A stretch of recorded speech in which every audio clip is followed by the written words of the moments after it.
আশা করছি তোমরা সবাই খুব ভালো রয়েছো। প্রত্যেক দিনই কিছু না কিছু পোস্ট করি, আইদার সেটা রান্নার রিলেটেড বা আমার ডেইলি লাইফস্টাইল। সো আজকে ভাবলাম তোমাদের সঙ্গে প্রথমে একটু গল্প করে নিই, তারপরে কিছু শেয়ার করব। সো যেটা বলছিলাম তোমাদের, জীবনে কিন্তু একটু পরিবর্তন এসছে। আগেও রান্না বান্না করতাম, সুন্দর করে সাজিয়ে পরিবেশন করতাম, কোথাও ঘুরতে যেতাম, কিন্তু সোশ্যাল মিডিয়ায় পোস্ট করতাম না। সো যবে থেকে আমার প্রোফাইলটা পার্সোনাল থেকে প্রফেশনাল মোড অন হয়েছে, তবে থেকে কিন্তু এই সমস্ত কিছুই হয় ক্যামেরার সামনে। তারপর সেগুলো এডিটিং হয়, তারপরে ভয়েস ওভার হয়, তারপরে তোমাদের সামনে সেগুলো পরিবেশন করি।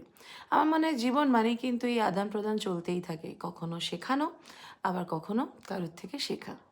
এবার তোমরা প্রশ্ন করতেই পারো যে এর পেছনে আমার স্বার্থ কী?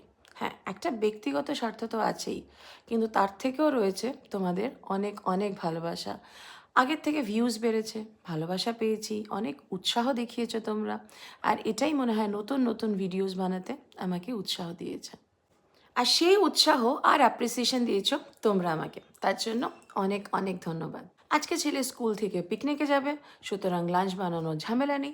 আমিও আমার একার জন্য আর ডাল ভাত বানাবো না, বানাবো একটা হাই প্রোটিন লাঞ্চ মেনু। কি দেখবে নাকি রেসিপিটা?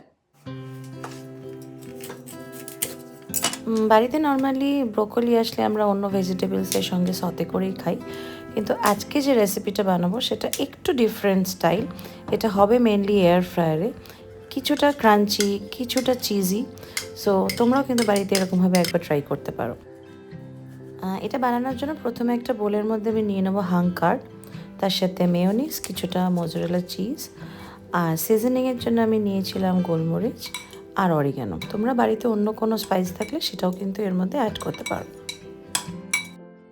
তো যতক্ষণ এটা এয়ার ফ্রায়ার হচ্ছে, রান্নার বাকি উপকরণগুলোকে রেডি করে নিই। প্রথমেই পনিরটাকে লম্বা করে স্লাইস করে কাটবো, আর একটা মিষ্টি আলুকে বয়েল করে সেটাকে পিস পিস করে কেটে নেবো। এরপরে তাওয়াতে জাস্ট একটু হালকা shallow fry. Crunchy cheesy broccoli কিন্তু রেডি। এবার একটু সুন্দর করে সাজিয়ে নেব। আচ্ছা, তোমরা ব্রোকলি কিভাবে রান্না করো আমাকে জানিও। ওই যে বললাম, কখনো শেখানো, কখনো শেখা, এই আদান প্রদানের নামই জীবন।